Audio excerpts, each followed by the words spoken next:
Hey guys, welcome back to True Crime Mystery Wednesday and happy Halloween, or the day before Halloween, but close enough, right? So today we are talking about a true crime case, two separate ones that are assumed to possibly be connected, both also connected to Halloween. I do want to give an actual warning before this episode because the first case is like pretty normal, run-of-the-mill, not too bad, not too into detail. The second case, I'm gonna give another additional warning before I get into her case because it's extremely graphic. What happened to her was completely evil. That's the only word that I can think of. It's bad, and I wanted to actually tell everybody what actually happened to her because a lot of the videos on YouTube, people are trying to stay monetized. No shade to anybody, that's perfectly fine, and I understand why YouTube doesn't want this kind of content on their channel, but I think to me it's just important that all the information gets out there, all the information that I can get my hands on, and that includes some graphic details of this case that other people won't go into, and I have the luxury of not worrying about monetization because I've already pretty much said that ship has sailed. This case in particular was very, very bad. It does deal with sexual assault and beatings, and that's why the second case is so bad. If you are triggered by any of that, maybe skip this week's episode and watch the next one. I don't blame you. It's okay. You don't have to watch this one. Let's go ahead and get started. Like I said, the first case isn't as graphic. I'll give another warning before I get to the second one. But the first one is the case of the Jane Doe that became known as Orange Socks. She was found on Halloween Day, 1979. She was found face down on I-35 in Georgetown, Texas, which is just north of Austin. And she was also found in a concrete culvert, which, if you don't know what that is just the big concrete like drains that allow water to pass underneath the interstate without compromising the integrity of the interstate so we don't fall through because of water damage. It just protects us so that water can pass freely underneath. That's what she was found in. She was also completely nude with the exception of a ring on her right middle finger that was made of either abalone or a mother of pearl ring, and she also was wearing a pair of orange socks that led to the nickname. It was discovered that she had been sexually assaulted and strangled to death due to the bruising on her neck. She also had a lot of bruising all over her body and some specific marks that suggested she had been drug over a guardrail on the interstate. Also, unfortunately, she was on the younger side. She was determined to be between 15 to 30 years old. I know that sounds like a very big gap. She was actually positively identified very recently, so we'll get into that later. But she was also 5'8" to 5'10", and roughly 140 to 160 pounds. She had a few indicators suggesting that she was not just a homeless person. It seemed that she was most likely a runaway because her teeth were in excellent condition. She had no cavities, no fillings, nothing like that. But her legs were unshaven. She did have a lot of scars and what looked like bug bites covering her legs. Actually, later that was disproven to be something else, but like I said, we'll get into that. Her fingernails were painted red. She had extremely long toenails. She had a hairline scar underneath her chin. It also was indicated she had never had any broken bones throughout her life. She had salpingitis, which is a inflammation of the fallopian tubes, and hers was brought on by untreated gonorrhea. So again, she hadn't been really taken care of in a while, but she had been very well taken care of before all of this. Another indicator that she was a runaway was they found a bloody towel near her body that ended up being marked in evidence as just a bloody towel, but it was later determined that it was actually a makeshift sanitary napkin. She had been on her period and she didn't have any period products to use, so she was just using this little towel. She also had two matchbooks discovered by her body. One had a Motel 6 logo, and the other was actually a key to the Holiday Inn in Henrietta, Oklahoma, So most likely she was either from that area or she had recently been through that area. Also, when she had been dumped, she did land face first in the grass, and she was found to have a small pool of water trickled on the left side of her body, as well as one of her arms was underneath her, another arm was extended, and her legs were crossed over one another. This case did end up being featured on television, and a woman did call in with a tip saying she had seen a woman that matched the description of Orange Socks hitchhiking on the side of the highway, but she did not know this woman. She did not stop or anything. She did not talk to her. She just saw her on the side of the road, and it's not officially determined if this was Orange Socks or not,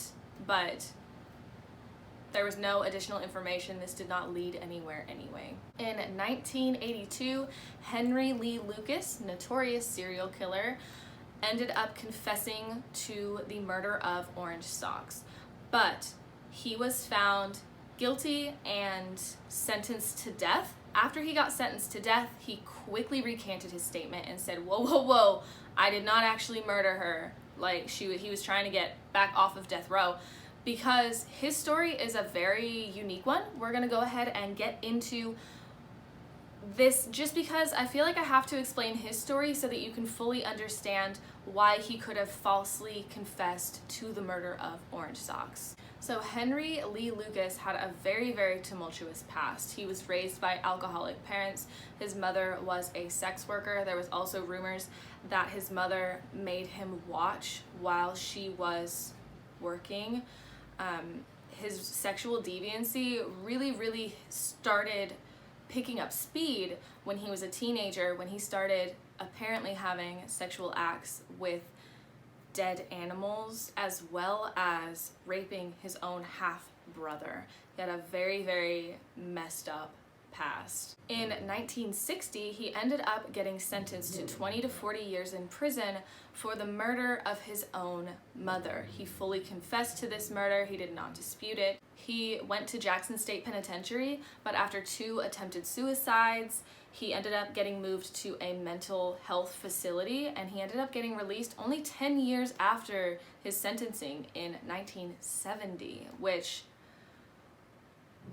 I mean, he murdered his mom and was sentenced to 20 to 40 years. Why release him after only 10? That's our prison system, y'all. 1 year after this release, he got arrested again, sentenced to 5 years in prison for the attempted kidnapping of a 15-year-old girl at gunpoint. And after that, at gunpoint. In 1975, he ended up traveling to Michigan to meet up with his friend Otis Toole. These two together was a terrible connect. They should not have ever met. They should never have been together. They both had a very unhealthy interest in rape and death, and they really started just feeding off of each other, and their interests just grew and grew and grew and grew, and they started just their ideas were running wild. In October of 1979, Henry Lee Lucas and Otis Toole began traveling the country, and they also decided to bring Otis's young niece. Her name was Becky Powell, and she was also mentally disabled. Hi, bud. You coming in? Got a dog back in here. Squeak. Oh, there it is. Every episode now. So Henry Lee Lucas and this little girl, Becky, he's adjusting. They ended up becoming romantically involved, in his words. I don't know how she felt about it, because she ended up being murdered. And when Henry Lee Lucas got arrested for possession of a firearm that was against his parole, he ended up confessing to the murder of Becky Powell, as well as an elderly woman that had been kind enough to allow them to stay with her temporarily while they were traveling. Her name was Catherine Rich, and Henry Lee Lucas ended up leading them to these 2 bodies. The bodies were too decomposed to actually determine if they were Catherine and Becky, but since he did lead them to the bodies, it was assumed that we could take his word for it, and he ended up going to jail, sentenced to life. Now, after he got to prison, he started confessing to literally anything the police would ask of him. They would ask if he was involved with this murder, he would immediately say yes, and he would start confessing to it. And this is extremely controversial because he was getting preferred treatment for this. He was pretty much solitary confinement, but with a lot of freedoms. Like, he didn't have to stay in his solitary confinement cell. Police were taking him out to dinners, and he was going to go places without his handcuffs, and he knew security codes to the prison to open doors. Like, he pretty much had free run. He was getting a bunch of perks for confessing to these murders. It's also very controversial because all of his confessions, he states that the police would give him the case files so he could read through all of the case files, and then he would give a confession based on what he had read. And even the recordings of his confessions were really stop and go. You can hear they were paused and restarted multiple times, as if he had to read some more or if police were feeding him lines. It's very... He definitely did not commit all the murders that he confessed to. He became kind of a much wanted prisoner for these police because they wanted to close all these cold cases. They wanted to be able to pin it on somebody so that they could close the case and move on, and they would get credit for solving this case. And that's not how you should solve cases. That's extremely disrespectful to the people that were murdered. I hate when this happens, when police feed people and get false confessions out of people. Not all police are like this. I do want to make that very clear. I fully support our men and women in blue. I fully support our police department, but this is a real problem that we are facing, and it's an issue and it needs to stop. I don't know if it's still as prevalent now as it was back in the day, but that should never have happened in the first place. So Henry Lee Lucas ended up confessing to over 3,000 murders. Obviously, he didn't commit 3,000 murders. They also were very conflicting. He could not have the way that the time and the place, it was just impossible for him to have committed all of these murders. Even in our case of Orange Socks, it was actually determined that he was working in Florida at the time. It would have been kind of possible, but extremely far-fetched, and he claims he did not do that. By the end of everything, he ended up admitting he only committed one murder, and that was the murder of his mother. He claims that he didn't even commit the murder of Catherine and Becky, and I honestly am leaning to believe him. I do think that Otis could have done that, and he could have known where the bodies were dumped, and that's how he led them to the bodies. He knew that he wasn't surviving out of prison well. He wasn't able to do it, so he knew going to prison was his best bet at survival, and unfortunately that's just how the cookie crumbles. His sentence for Orange Socks ended up getting commuted in June of 1998 by none other than good old George W. Bush, who was state governor at the time. Gotta love some, oh good, I love George. He ended up remaining in prison until he died. He's very adjusty today. Normally he lays down and he's done. Anyway, Henry Lee Lucas ended up passing away in prison due to heart problems in 2001. Current investigators in the Orange Socks crime have not officially come out and said that he is not a suspect. Many people have asked, and they always decline to comment if he is a suspect or not. I don't know what the purpose of that is, but that's what's going on. They did end up collecting men's DNA from the scene of the crime, from underneath her fingernails. Also, they got DNA, 2 different men. DNA was found on her orange socks, as well as some pubic hair found at the scene that they got DNA off of. I would be less inclined to believe the DNA off of the socks, just because, I mean, as we know from JonBenet Ramsey, sometimes those clothing articles do get DNA from the manufacturing process, and it's not exactly, you can't say for sure that those people were involved. So, but underneath her fingernails, definitely. That's also my #1 tip if anyone ever feels like their life is threatened, which I hope never is. but scratch the crap out of the people that are attacking you, because you're gonna get DNA under your nails. They will look for it and they will get DNA at least, so that your man or woman, whoever attacked you, can be found and caught. Hopefully eventually they'll have the DNA on file. I know that's random, but I've always said that if I ever get caught, I'm just gonna scratch the crap out of everybody. So the DNA that was recovered from the scene has not led to anything as of yet. Hopefully in the future they will be able to match that DNA to somebody down the road. So August 7th of 2019, Sheriff Robert Cody, or Chody, I think it's Cody, but it's CH, I'm terrible with names, of the Williamson County Sheriff Department with Georgetown, Texas, announced that they had positively identified orange socks.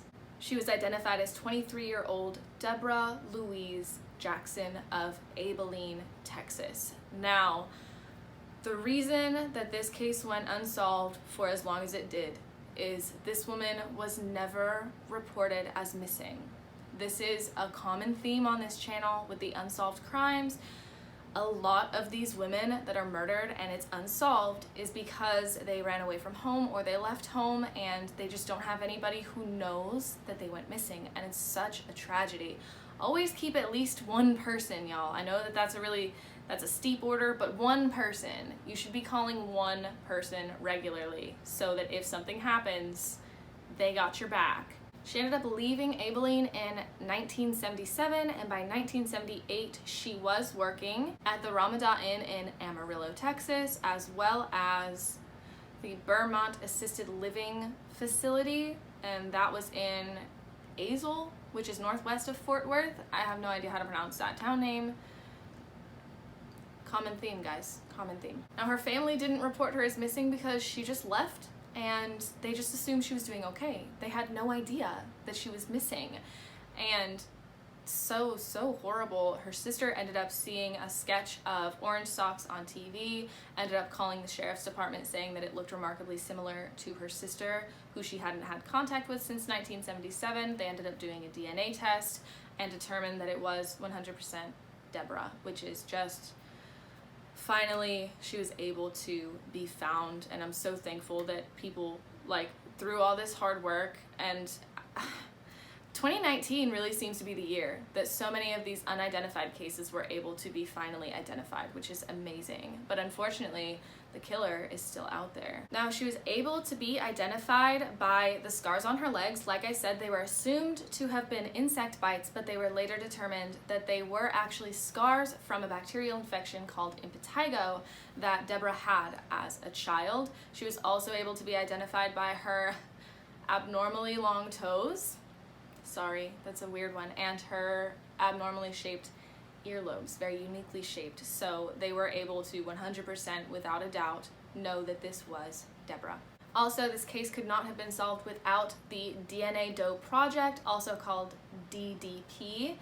They began working with the sheriff's office in 2018. They were the ones that ran the DNA of the sister to determine if they were related or not. Huge shout out to DDP. It is an amazing organization, and you can even get on their website and they have all of these missing Jane and John Doe cases that you can look through, and everything is so organized. You know everything about the cases. It's an amazing website and an amazing thing that somebody had the idea to do. Like, good on y'all for coming up with this idea to help all of these unidentified victims of these horrible crimes. Below in the description I will leave the contact information for the sheriff's department and everybody that's working on this case, as well as my next case. Now, like I said, this next case is extremely graphic. It's very hard to listen to, and if you're triggered by things like this, I suggest you stop watching the video now if you didn't stop watching earlier. It's very heavy. I am not joking. I have talked about some pretty rough things on this channel before.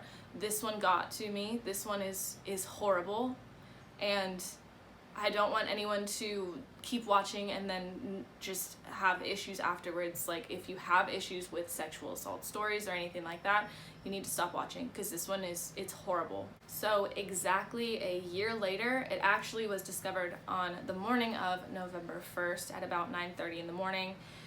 The body of another nude young girl was found about 2 miles south of Huntsville, Texas. A trucker ended up calling the police to report a nude body that he had found in the grass off of I-45, about a half-mile south of the FM 1696 exit. Now, she had been severely beaten and sexually assaulted before her death. Unfortunately, it was determined that she was alive during all of this horrific things that happened to her, and she ended up being killed by being strangled with something.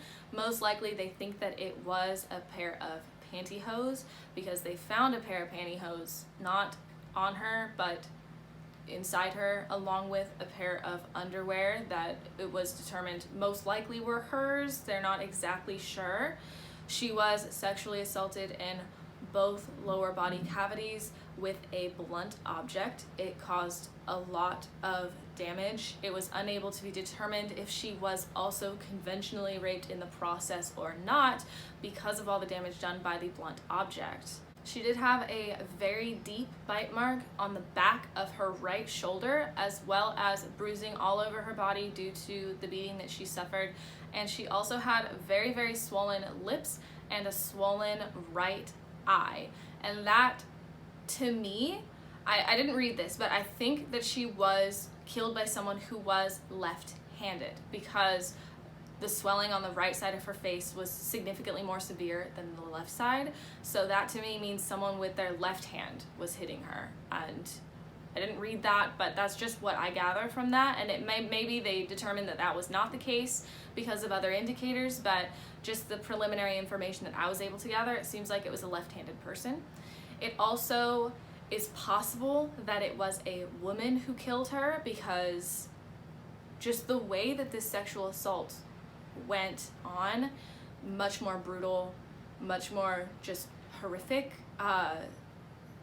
Men normally, when they sexually assault someone, it's with themselves, not with objects. Also, when a man bites during a sexual assault, usually it's in a more sensitive area. It's not the back of the shoulder. Another thing is, men typically, when they sexually assault someone, they will take some kind of prize, and they will take some, like a token, a souvenir of what they had done. And she was still wearing a gold chain necklace with a small smoky blue stone inset into it. Also, shockingly, this necklace got lost before it could even be photographed. Surprise, surprise. I don't know how police lose evidence like that, especially during a case as horrible as this one. You think you would need all the information, but I don't know how they lose things like that. They also found a pair of red strappy, like high-heeled sandals near the body that were presumed to be hers. But she did also have pierced ears that did not have any earrings in them, which, not to say that she was wearing earrings and they were taken by this person who did this, but it is a possibility, I guess. I rarely wear earrings. Like, y'all, you will rarely see me wearing earrings out and about, only to special occasions, so I can see why she wouldn't have been wearing them necessarily at that point in time, but they think that they could have been taken. Also, her clothes were never found, so that could have also been taken as a souvenir. So they're not sure how to run with that theory, if it is a woman or not. I would lean more towards woman, but that's just me. I don't know of a man who would use some blunt object to do that, and I'm sure it happens, but it feels to me like it was more of a crime of passion. Someone was very angry at this little girl. I say little girl because unfortunately she was aged between 14 and 20 as well, most likely between 14 and a half to 16 and a half years old. Very, very young. Extremely tragic that this ever happened to anybody, but I don't know why it's so much worse when it's a kid.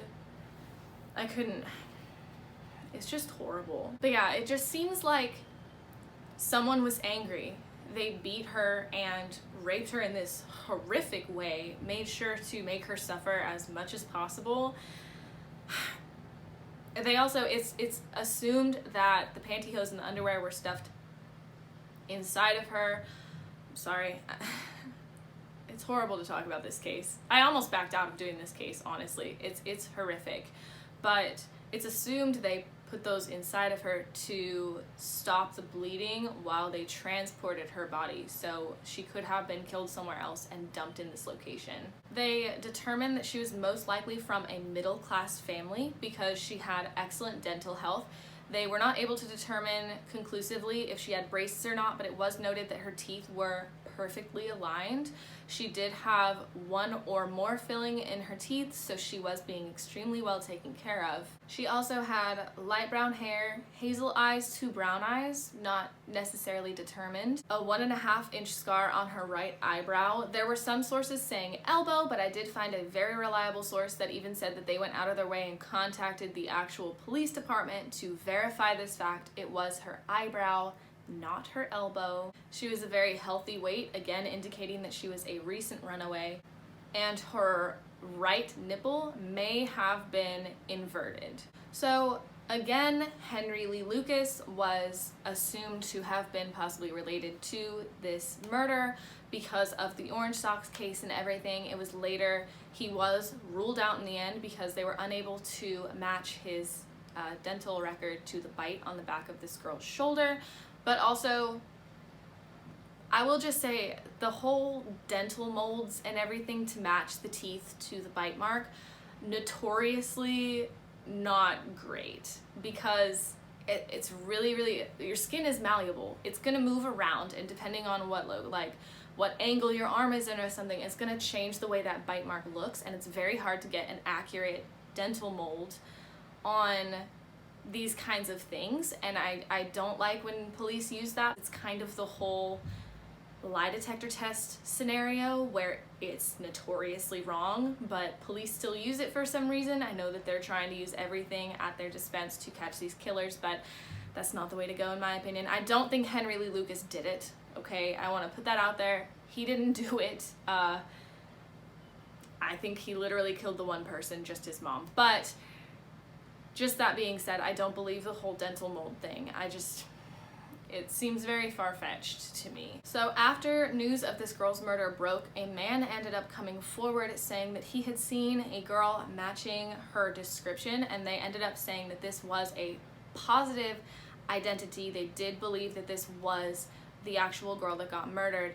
He ended up saying that he saw her get out of a car at the South End Gulp station, a gas station, on Halloween night around 6:30 p.m. She came out of a 73 to 74 Chevy. It was light blue in color with a lighter colored top. It was believed that it could have been a Caprice. It's also believed that she was just hitchhiking. This man did not have to do with her murder or anything. She seemed like she was hitchhiking because she really seemed very disheveled. Her appearance was very much like she was sleeping in her clothes. She was wearing blue jeans, a yellow pullover sweater that had big pockets on the front, hung below her waist. It was very large, and she was also carrying her red high-heeled sandals. It was said she was asking for directions to the Texas Department of Corrections Ellis Prison Farm, and she got pointed in the right direction, and she was last seen heading north on Sam Houston Avenue. Now, another person came forward saying that she saw her later in the night. A waitress at the Hitch and Post truck stop on I-45 said this young girl matching this description with the same clothes came in to the restaurant and again was asking for directions to Ellis Prison and said that she was supposed to be meeting a friend there. The waitress immediately asked for her age, and the girl said 19, but the waitress immediately knew that was a lie. This girl could not have been 19, and so she started pressing her for questions. She ended up asking if her parents knew she was there, and the girl responded with, quote, "Who cares?" Which is so sad. The waitress then asked where the girl was from, and she said she was from the Arkansas Port or Rockford area, but it's not really determined if she was actually from that area or not. We'll get to that in just a second. So the waitress thought that she was a runaway and there was really nothing she could do, so she ended up drawing her a quick map to get to the prison, and the girl ended up leaving on her way to go there. So due to her possibly heading to the Ellis prison and possibly being from the Arkansas Pass, Rockford area, they ended up taking pictures, descriptions, everything they had to the prison, asking all of the inmates and all of the guards if they recognized this girl. Nobody there recognized her at all. They also took the picture around high schools and areas in the Rockford and Arkansas Pass areas, trying to see if a young girl matching this description was suddenly not attending classes at high school anymore or suddenly had disappeared, and these led to nothing. Nobody recognized this girl. So that kind of leads you to thinking she lied about where she was from, but there's really no lead that you can go off of for that. They did check a ton of high schools in a large area of Texas trying to see if a young girl matching that description had recently stopped attending school, and they were unable to find anything. Also, she might not have recently stopped school. She could have stopped school a long time ago. It's just, there's really nothing for them to run on. January 16th of 1981, they ended up laying her to rest, but her body ended up getting exhumed in 1999 because they wanted to get a DNA sample as well as get a better estimate on her height and her age. The sandals at the scene were also tested for DNA, and the police have not revealed if that led to anything, if they were able to get DNA off of these sandals or not. It's not an open record yet. They're not allowing that information to be put out there. So there are a few different theories on what could have happened to her, including the connection to orange socks. There is another possibility she could have been connected to the I-45 killer, which was a man who, or multiple men, who were killing multiple women in this area and dumping the bodies in what was known as the Texas Killing Fields. There's also a movie on this if you're curious. I've never seen it, but it looks pretty good. There was a 25-acre patch of land near the Calder oil field. I can speak, sorry. It's about a mile from I-45, and they discovered 30 different bodies of different young women in this location. They're not sure if multiple serial killers were using this land or if it was just one person. Also, it was reported that a lot of women would go missing from this area. It was a very, very loud area due to it being a mile off of the interstate, but also the oil field being right there. Very loud machinery at work. And if you stood in the middle of the field and screamed, nobody would hear you. So it was a perfect killing ground. There's also a possibility she was a runaway from the New Bethany School for Girls. Just the things that happen there are just completely terrible. So if she was a runaway from that, and then she ended up with this kind of fate, that just is not fair. There also is a theory, there was a picture that surfaced in 2015 of a young girl named Kathleen, or Kathy, that people believe has a striking resemblance to the Walker County Jane Doe. A brother and sister were looking at pictures of when they were in a motel in Texas in 1980, the summer, and they were about 10 and 12 years old at the time, and they met a young girl named Kathleen, or Kathy, that said that she was from Corpus Christi. She was believed to have been living with a young couple at the time, and she also said she had a friend in a prison that she wanted to really go visit, but it wasn't the Ellis prison, it was the Sugar Land prison, so it might not have been the same person, but it really could have been. Maybe a person could have gotten transferred. People transfer prisons all the time, so there's a possibility.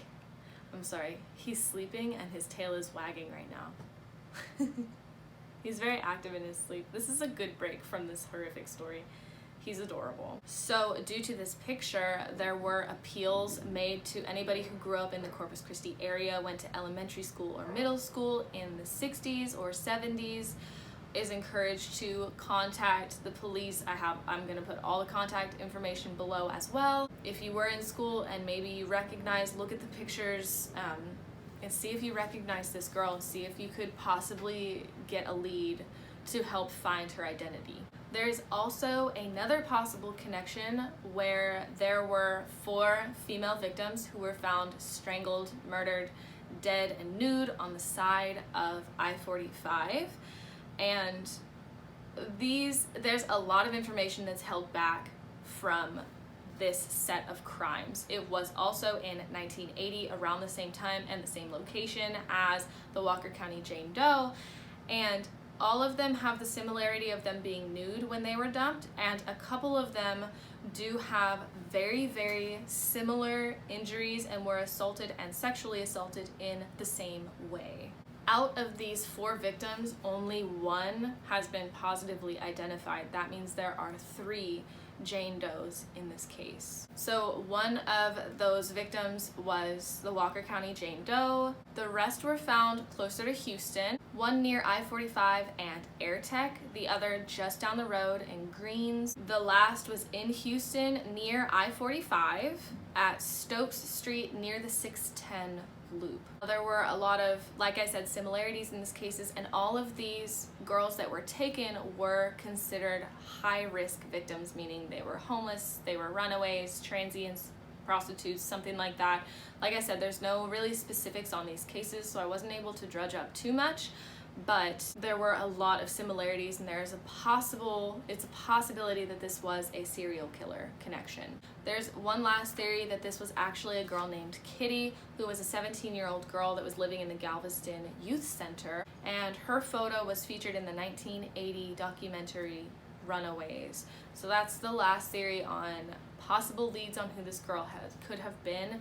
There is also a large list of people who have been completely ruled out as this Walker County Jane Doe. If you think that you have any leads or possibilities, you know who this possibly could have been, I encourage you to look at the list and make sure that the name is not on the list of those who have been completely ruled out as a victim, because a lot of these people, these girls, did have DNA evidence that was recovered, and the DNA does not match to this Jane Doe. So, like I said, this was a very, very heavy episode. I applaud you if you are still with us and you are still watching. Like I said, I almost backed out of doing this video because it was very hard. I almost only did the Orange Socks case because it's less graphic, but I feel like that would be a complete disservice to the Walker County Jane Doe. Her story needs to be out there. People need to not forget about it. That's the whole point of my channel, and I had to keep reminding myself throughout the whole process of looking this up and telling myself not to back out of sharing this story in detail. And she deserves that. She deserves her story to be known so that people know what happened to her, and maybe we can find who did it, and maybe we can finally find who she was, because she was more than just a victim. She was more than just Walker County Jane Doe. She was somebody. She was loved. These cases are horrible, you guys. It's horrible, and I couldn't imagine she was just a baby. So anyway, I hope these stories weren't too dark. Like I said, I just feel like I would do a huge disservice to these women if I didn't share their actual full story. So I had to. I'm sorry if you watched it and now you're as traumatized as I was. Also, I learned a very valuable lesson. Do not research these cases at night, because I wasn't able to sleep last night, so that was fun. Oh, this channel, man. So I am going to retreat and get some Chief Snuggles, and I hope y'all have a great week. Be safe. Do not hitchhike, please. We have learned this time and time again, hitchhiking is not safe. There is Uber, there is Lyft. Please, there is no reason to hitchhike anymore. So stay safe out there, and I will see y'all next week for another case. Bye.